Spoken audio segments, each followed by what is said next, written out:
ฟังข่าวครั้งต่อไปเวลา10 นาฬิกาครับ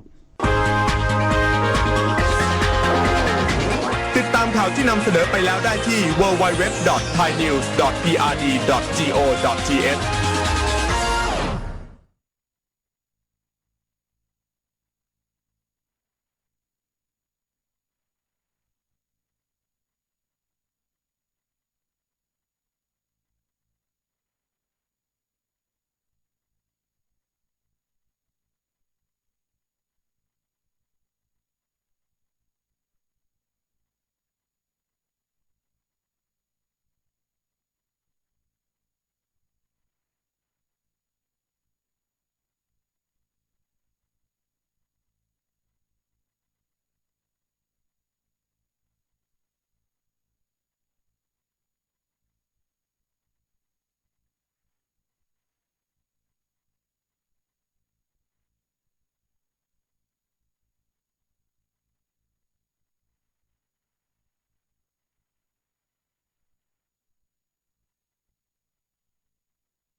สวัสดีครับผู้ฟังทุกท่านครับพบกับรายการรักสิ่งแวดล้อมทางสวทแพร่ FM 91 เมกะเฮิรตซ์ครับวันจันทร์ที่ 23 มิถุนายน 2568 อยู่กับผมแสวงเปาเพชรเป็นผู้ดำเนินรายการครับกลับมาเริ่มต้นในการทำงานกันในช่วงเช้าๆสัปดาห์ใกล้สิ้นเดือนนะมิถุนายนเดือนครึ่งปีนะสิ้นเดือนนี้ก็ครึ่งปีนะครับนะที่กำลังจะผ่านพ้นไปนะครับวันนี้กลับมาทำหน้าที่เหมือนเดิมนะครับกับเรื่องราวสิ่งแวดล้อมต่างๆนะครับแล้วก็วันนี้ที่จะไม่พูดไม่ได้ก็คือเรื่องของภาวะโลกเรานะครับนะไม่เกี่ยวกับสิ่งแวดล้อมแต่ว่าผลกระทบมีไหมน่าจะต้องมีแน่นอนนะครับนะสงครามนะไกลบ้านเราก็นะทางอิหร่านกับอิสราเอลนะครับเริ่มมาไปกันมาเนาะจนได้เรื่องนะตอนนี้ก็นะประกาศปิดอ่าวกันนะมีเรื่องของการขนส่งน้ำมันนะครับนะยังไม่ชัดเจนเท่าไหร่นะว่าจะปิดกันยังไงถึงไหนนะแต่ว่านะข่าวสารบ้านเมืองต่างๆนะผลกระทบก็น่าจะมีผลนะกับราคานะน้ำมันนะราคาอะไรสินค้าบางอย่างนะครับนะแต่ว่าว่ากันว่าก็ว่าจะอาจจะปิดไม่นานเนาะเพราะว่าทางอ่าวเนี้ยนะถ้าปิดก็ผลกระทบกับคนประกาศนั่นแหละเนาะนะครับนะจะได้ผลกระทบมากกว่าเนาะฟังจากข่าวที่เขาวิเคราะห์กันนะครับนะก็ถึงแม้จะไกลตัวเราเนาะแต่ว่าผลกระทบที่อาจจะเกิดขึ้นกับคนไทยที่ไปทำงานนะครับทางตะวันออกกลางนะครับถึงอาจจะไม่เป็นประเทศนี้โดยตรงแต่ว่าเป็นประเทศอื่นๆแต่เชื่อว่าต้องอย่างน้อยก็รู้สึกไม่ค่อยดีเกิดขึ้นละเนาะนะครับพอวิกฤตสงครามเนี่ยนะมันค่อนข้างที่จะพอเริ่มมีกระทบกันแบบนี้แล้วเนี่ยนะครับนะกว่าจะสงบกลับมาได้เนี่ยบางทีอาจจะต้องใช้เวลานานนะครับนะเอาละเนาะก็เชื่อว่าหลายคนนะเริ่มรู้สึกกังวลนะครับนะนั่นไกลตัวเนาะแต่ที่ใกล้ตัวเราเนาะก็คือทางกัมพูชากับไทยนี่แหละเนาะนะครับนะตอบโต้กันไปตอบโต้กันมานะเรื่องของการปิดด่านเรื่องของอะไรไปโดนเนาะก็บางคนก็บอกกังวลเนาะนะครับนะเชื่อว่าทุกคนไม่อยากให้เกิดสงครามนะครับนะทุกคนไม่อยากให้เกิดสงครามแน่นอนเนาะนะครับนะคนที่กระทบดับแรกคือคนที่ติดทางชายแดนนะครับผลกระทบแน่นอนนะเวลาเขารบกันเนี่ยนะลูกปืนมันคงบังคับให้ลงเป็นจุดได้ยากนะครับนะแล้วก็ในทางสงครามเนี่ยนะเราอาจจะมีก็ได้นะมีลักษณะของการโจมตีต่างๆห้ามโน่นห้ามนี่นั่นเนาะอย่างโรงพยาบาลห้ามโจมตีแต่สุดท้ายก็ไม่ค่อยเหลือเนาะเพราะว่าทำสงครามมันก็มักจะมีคนที่เขาไม่ยึดกฎกติกานะที่ใช้นะครับนะก็นี่เล่าให้ฟังนะแต่ว่ายังไม่มีการปะทะกันนะเพียงแต่ว่าตอนนี้ก็เป็นการมาตรการต่างๆตอบโต้กันนะครับนะก็เรานะคนที่ทุกคนแหละผมเชื่อไม่เกิดสงครามเนี่ยนะก็ไม่อยากให้เกิดเนาะนะครับแต่ว่าคนที่ผลกระทบตอนนี้ก็คือสินค้านะครับนะเขาบอกมันสำปะหลังนี่ไทยเราเขาส่งมาขายแล้วเยอะกว่านะดูข่าวก็งงเนาะเขาบอกเขาจะปิดด่านแต่ว่าของเขาตามข่าวบอกมันสำปะหลังเขาเข้ามาไทยเยอะมากกว่าแต่เขาห้ามสินค้าไทยไปขายบ้านเขานะเอาหลายอย่างก็ดูข่าวสารบ้านเมืองก็นะก็ต้องกังวลเป็นธรรมดานะครับนะก็อยากสงบกลับมาเหมือนเดิมนะครับปัญหาต่างๆที่เกิดขึ้นนะครับวันนี้พบกันเช่นเคยครับกับช่วงเวลาของรายการรักสิ่งแวดล้อมนะครับบทเพลงเพื่อชีวิตครับท่านผู้ฟังที่ติดตามรับฟังอยู่อยากจะฟังเพลงบทเพลงเพื่อชีวิตก็สามารถที่จะแนะนำได้ครับทางโทรศัพท์0545235116ครับนะแฟนเพจพิมพ์คอมเมนต์ไว้ได้กับช่วงเวลาของรายการรักสิ่งแวดล้อมครับ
เดี๋ยวเราฟังผ่านไปครับนะกับบทเพลงเขาใหญ่นะครับฟังสบายๆกันกับบทเพลงเพื่อชีวิตในช่วงเวลาของรายการรักสิ่งแวดล้อมทางสวทแพร่ FM 91 เมกะเฮิรตซ์ครับนะสองผลงานเพลงครับก่อนหน้านั้นเพลงของมาริวาน่าพร้าวครับนะบางคนบอกอยากจะไปเที่ยวทะเล นะอยากจะก็เลยไม่อยากจะติดตามข่าวสารบ้านเมืองเท่าไหร่ละนะอยากจะพักผ่อนจิตใจกันบ้างเนาะนะเพราะว่าบางคนนี่นะยิงถ่ายฟีดไอ้เจ้าสมาร์ทโฟนเนี่ยไม่ว่าจะเป็นโซเชียลอะไรก็ตามเนาะนะพอมีเหตุการณ์ต่างๆขึ้นมาเนี่ยนะ AI เขาก็มักจะจัดให้เรามาแบบก็เรียกภาษาบนโซเชียลก็มาช่ำๆ จัดเต็มช่ำจริงๆนะนะสัก 2-3 วันที่ผ่านมาเนี่ยบนฟีดบน Facebook ผู้จัดรายการเนี่ยนะเต็มไปด้วยห้องโถงห้องหนึ่งเนาะห้องไม่รู้ห้องนอนจริงหรือเปล่าเนาะตั้งแต่ภาพแรกจนถึงปัจจุบันเนี่ยอันนี้ก็ไม่รู้ได้เนาะนะครับนะว่ากันว่าเป็นภาพที่ทางกัมพูชาเนี่ยเขาโพสต์ขึ้นมานะบอกว่าเนี่ยนะรัฐมนตรีนายกไทยเราเนี่ยเคยไปเยี่ยมชมห้องนั้นมาเนาะนะครับนะแล้วก็เป็นสีชมพูมีอะไรเนาะทั้งเตียงทั้งกระจกทั้งเก้าอี้แอร์นะเป็นประเด็นเต็มไปหมดบนหน้าโซเชียลนะแอร์ตัวเล็กบ้างนะอะไรก็ไม่รู้เนาะห้องใหญ่บ้างเป็นสนามฟุตบอลสรรหามาแต่งกันเนาะที่เล่ามาเนี่ยนะ Facebook ตัวนั้นเนี่ยนะผู้จัดรายการไม่เคยไปกดถูกใจเลยนะไม่เคยไปกดถูกใจแต่มันปรากฏบนหน้าฟีดขึ้นมานะครับนั่นหมายความว่าสังคมออนไลน์ของเราเนี่ยนะให้ความสนใจตรงนั้นมากจริงๆเนาะนะครับจนมันปรากฏบนหน้าฟีด Facebook ที่เราไม่ได้ไปกดถูกใจเขาได้นะครับแล้วก็หลายๆเพจนะเป็นเพจด้วยนะเป็นเพราะมีเครื่องหมายติ๊กถูกสีฟ้าอยู่นะบูติ๊กที่ว่าเนี่ยเนาะนะครับแล้วก็สุดท้ายก็เลยไม่ค่อยอยากดูเท่าไหร่ คือไม่รู้จริงไม่จริงกลายเป็นไม่รู้ว่าไอ้ทั้งหมดเนี่ยคือมันมีจริงอยู่แหละนะก็พอรู้แหละเนาะแต่ว่าไอ้ที่มาแต่งเล่นกันเนี่ยนะครับนะจนกลายเป็นกระแสบนโซเชียลนี่มาเล่าให้ฟังเนาะเชื่อว่าท่านผู้ฟังบางท่านอาจจะได้เห็นแล้วล่ะนะถ้าใครที่ใช้โซเชียลอยู่นะครับมันก็จะมีพวกเนี้ยนะขึ้นมาบนที่เราสไลด์เลื่อนไปดูเนี่ยนะมันก็จะปรากฏโดยเหมือนกับอัตโนมัติให้เราเนาะเพราะว่าไอ้ที่เราบอก AI เขาจัดให้เนี่ยนะพอมันเข้าใจว่าเนาะไอ้เจ้า AI เนี่ยนะพอมีคนสนใจนะมีคนติดแฮชแท็กมีคนสนใจมีคนเปิดดูบ่อยขึ้น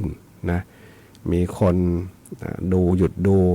อะไรนานขึ้นนะหมายถึงหยุดดูคลิปหยุดดูภาพนะกี่วินาทีแล้วก็ตามเงื่อนไขเนี่ยนะ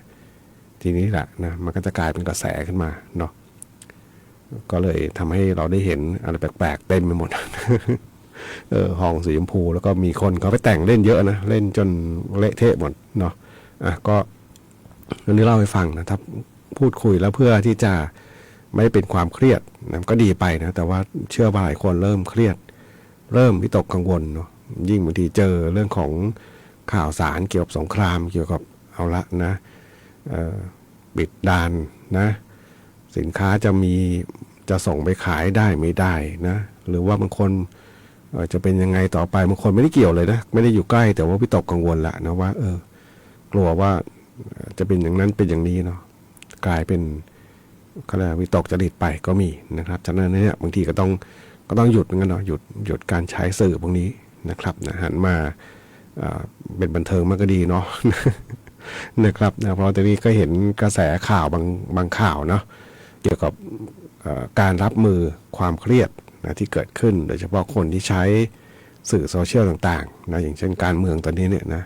ฮึมห้ามกันเนี่ยนะก็ทุกครั้งที่มีภาวะการเมืองแบบนี้นะเชื่อว่าทุกคนเริ่มรู้สึกกังวลนะครับนะเริ่มรู้สึกกังวลนะบางคนก็บอกอย่าอะไรนะแตกต่างอย่าแตกแยกอะไรจน มันแตกต่างนิดนึงเนาะเพื่อนบ้านเราเขากระแสนิยมเขาเป็นมันเหมือนมีส่วนร่วมอยู่นะเขาใช้ชาติเขาเป็นหลัก นะใช้ตัวบุคคลก็มีบุคคลเดียวหรือเปล่า2 คนเนาะนะครับแล้วก็เขาใช้อาณาบริเวณอาณาเขตของประเทศนะเป็นที่ยึดมั่นนะครับนะไอ้ที่เขาจะลุกคืบมาเนี่ยนะครับก็จะเอาอะนะเนาะนะครับแต่ไทยเราเนี่ยนะเราก็ไม่ยอมนะแต่ว่าสิ่งที่เราไม่ยอมเนี่ยนะครับรัฐบาลของเรานะภาครัฐหมายถึงรัฐบาลเนี่ยนะคนที่จัดตั้งรัฐบาลเนี่ยนะนักการเมืองเนี่ยนะไม่ได้มีขั้วเดียวฝ่ายเดียวเนาะนะครับทุกคนก็อยากจะได้พวกได้หมู่เนาะก็บางทีบางครั้งก็เหมือนกับแตกไกลๆเหมือนกันเนาะทุกคนต่างที่จะดึง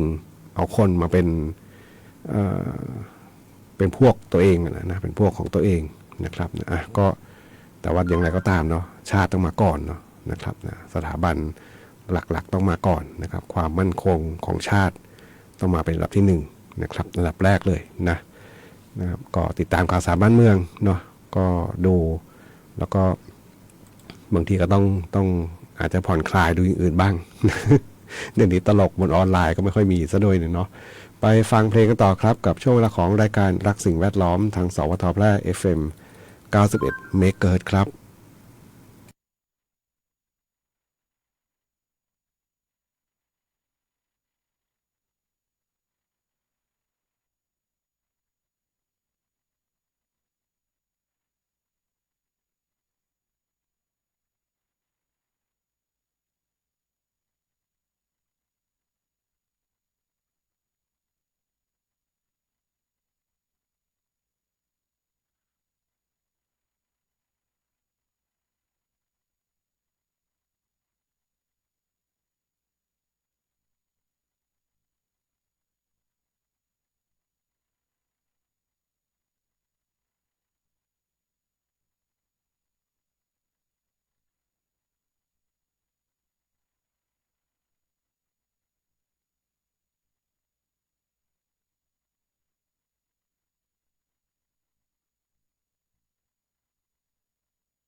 เดี๋ยวเราฟังผ่านไปครับนะกับงานเพลงยาชูกำลังครับส่งมอบเป็นความสุขสำหรับผู้ฟังที่ติดตามรับฟังรายการรักสิ่งแวดล้อมทางสวทแพร่ FM 91 เมกะเฮิรตซ์ครับวันจันทร์ที่ 23 มิถุนายน 2568 ครับเมื่อวันเสาร์เนาะวันเสาร์ที่ผ่านมานะครับเป็นวันหนึ่งที่ช่วงกลางวันนะยาวนานที่สุดนะครับนะวันคริสต์มายัน 21 มิถุนายนที่ผ่านมานะครับนะเป็นช่วงเวลาที่ดวงอาทิตย์ขึ้นกับตกเนี่ยนะยาวนานที่สุดนะครับนะ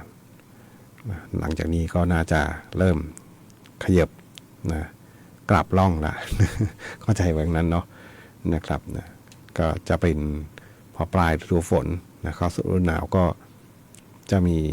ช่วงเวลาหนึ่งเนาะช่วงที่เป็นฤดูหนาวแหละเนาะฤดูหนาวก็จะมีกลางคืนยาวนานที่สุดนะกลางวันน้อยเดียวเนาะนะครับนะโลกก็หมุนเวียนเปลี่ยนไปเนาะเป็นหมุนมันหมุนลักษณะลูกข่างเนาะมันไม่นิ่งอยู่กับที่นะมันแกว่งไปแกว่งมานะหันหน้าเข้าด้านดวงอาทิตย์ก็จะสว่างนะด้านที่ด้านหลังจะมืดเป็นแบบนี้แหละเนาะเป็นปรากฏการณ์ที่เป็นปกตินะครับนะทำให้ฤดูกาลเปลี่ยนไปเรื่อยๆเนาะผันเปลี่ยนไปตามแสงตามความอบอุ่นนะครับนะก็ทำให้มีชีวิตด้วยเนาะทำให้สิ่งมีชีวิตเกิดขึ้นได้ว่ากันว่านี่แหละนะทำให้มีสิ่งมีชีวิตนะมีน้ำมีต่างๆขึ้นมาเนาะทำให้ก็เลยมีความเปลี่ยนแปลงที่เกิดขึ้นนะชีวิตก็เป็นส่วนหนึ่งของความเปลี่ยนแปลงของโลกใบนี้นะครับกลางวันยาวนานที่สุดเนาะเพราะวันเสาร์นี่เข้าเวรอยู่ว่าตอนเย็นทำไมตอนแรกก็ไม่รู้หรอกทำไมวันนี้มันแปลกตรงที่ว่าบังเอิญวันนั้นก็ไม่ค่อยมีเมฆเลยเนาะ6 โมงยังสว่างจ้าเลยนะดวงอาทิตย์จะไม่ตกดินเลยนะ6 โมงกว่าไปแล้วนะครับก็มาลองดูว่าวันที่จริงจำคริสต์มายันได้ว่าเป็นวันหนึ่งนะที่กลางวันยาวนานอยู่ก็เลยลองมาพิมพ์คำค้นดูตรงที่21จริงๆนะครับนะก็เป็นปรากฏการณ์ธรรมชาติอย่างหนึ่งเนาะนะครับมันจะมีวันที่เท่ากันด้วยนะที่เท่ากันไม่ถึงกลางวันกลางคืนเท่ากันก็มีนะกลางคืนมากที่สุดก็มีนะสามช่วงด้วยกันนะครับมีความเชื่อด้วยซ้ำไปนะ อันนี้ไม่อ่านความเชื่อนี่ผมดูจากเว็บไซต์อยู่เนาะมาพูดถึงฝนฟ้านะวันนี้นี่เห็นโซนสีเหลืองนะสีเหลืองในล้อมรอบนะมีสีขาวอยู่จุดเล็กๆอยู่ไม่กี่จุดนะจังหวัดทางภาคกลางนะทางกำแพงเพชรพิจิตรนครสวรรค์อุทัยชัยนาทสุพรรณบุรีนะครับนะแล้วก็ข้ามไปโน่นเลยฝั่งภาคอีสานนะครับนะส่วนภาคตะวันออกจันทบุรีตราดเนี่ยเป็นสีแดงเลยฝนหนักเนาะส่วนภาคเหนือนะเป็นสีเหลืองนะตั้งแต่พิษณุโลกขึ้นมาจนถึงเชียงรายนะครับนะฝนเพิ่มขึ้นนะวันนี้นะครับนะฝนฟ้าคะนองนี้70%ของพื้นที่นะครับนะในช่วงนี้นะฝนฟ้าที่เพิ่มขึ้นมานะครับนะท่านผู้ฟังที่ติดตามรับฟังอยู่นะครับนะปีนี้นี่น่าจะเป็นปีหนึ่งเนาะที่มีฝนต่อเนื่องกันมา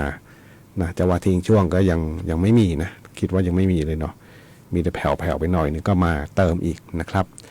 ไปฟังเพลงกันต่อครับกับช่วงเวลาของรายการรักสิ่งแวดล้อมครับ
9 นาฬิกา 54 นาทีครับกับช่วงเวลาของรายการรักสิ่งแวดล้อมทางสวทแพร่ FM 91 เมกะเฮิรตซ์ครับวันจันทร์ที่ 23 มิถุนายน 2568 ครับวันนี้จัดเพลงที่สบายใจหน่อยเนาะ ฟังข่าวสารบ้านเมืองต่างๆนะทั้งไทยเราเองทั้งเพื่อนบ้านเรานะการกระทบกระทั่งกันนะตามแนวชายแดนนะครับนะรวมไปถึงสังคมโลกนะทางตะวันออกกลางเนาะรึมล้ำกันจนเป็นเรื่องขึ้นมานะส่วนของไทยเราเองก็บางเรื่องบางอย่างนะเมื่อวานเห็นข่าวหนึ่งเนาะนักปั่นจักรยานก็จะขึ้นไปนะทหารต้องมาชี้แจงนะปราสาทนั้นจริงๆก็อยู่ของไทยแล้วนี่แหละเนาะแต่ว่าเวลาเป็นข่าวเลยขึ้นมาเนี่ยมันก็จะมีมากมายหลายมุมมองเนาะไอ้หลายมุมมองนี้เกิดจากคนที่เขามาพาดหัวข่าวเนาะนะครับนะปราสาทนั้นเป็นของไทยนะครับเขาเห็นมีหลักฐานมีหมุดต่างๆชัดเจนนะเพียงแต่ว่าไอ้ที่ต้องแจ้งหมายถึงน่าจะเป็นเรื่องของความปลอดภัยเนาะนะครับแต่ว่าก็มีคนบางท่านก็ให้ความเห็นไว้ค่อนข้างที่จะอ่านแล้วก็พอเข้าใจได้เหมือนกันนะว่าที่จริงอะไรที่เป็นของไทยเนี่ยก็ควรยืนยันเลยเนาะสื่อเองก็ไม่ควรจะทำให้มันคลุมเครือนะไม่ต้องมาเรียกกระแสโซเชียล เขาบอกอะไรที่เป็นแบบนี้สิ่งแบบนี้เนาะผมอ่านก็เข้าท่าดีก็จริงอยู่เนาะอะไรที่ของไทยชัดเจนอยู่แล้วเนี่ยไม่ต้องไปคลุมเครือเนาะก็บอกของไทยไปเลยนะไม่ต้องมามัวพาดหัวข่าวให้มันดูหวือหวาให้มันอยากจะเข้าไปอ่านไปดูนะครับมันจะเป็นปรากฏหลักฐานอยู่ว่าเนี่ยสิ่งที่ไทยเรายังไม่มั่นใจบ้างสิ่งที่ไทยเรายังเป็นแบบนี้ เขาบอกคนไทยก็จะปรับวิธีคิดใหม่เหมือนกันเนาะเวลาหมายถึงว่าคนที่ทำสื่อเนาะสื่อใหญ่ๆนะครับบางทีก็ต้องชัดเจนเลยเนาะอะไรของไทยก็ต้องประกาศให้ชาวโลกเขารู้เลยของไทยนะอย่าไปมัวมือหนึ่ง นะก็นี่เราให้ฟังเนาะเป็นบรรยากาศชายแดนที่เขาเมื่อวานก็เห็นเป็นประเด็นอยู่เหมือนกันเนาะนะครับนะบนโลกโซเชียลที่ปรากฏอยู่นะทหารก็ต้องออกมาชี้แจงนะนะเอานะครับนะบนแผ่นดินไทยนะก็ต้องทำให้มั่นใจนี่คือไทยนะครับวันนี้รายการสิ่งแวดล้อมทางสวทแพร่ FM 91 เมกะเฮิรตซ์มาถึงช่วงท้ายรายการครับวันนี้คงต้องนำรายการท่านผู้ฟังไปก่อนพบกันใหม่ในวันพรุ่งนี้ขอความสุขความโชคดีจงมีแด่คุณผู้ฟังทุกท่านสวัสดีครับ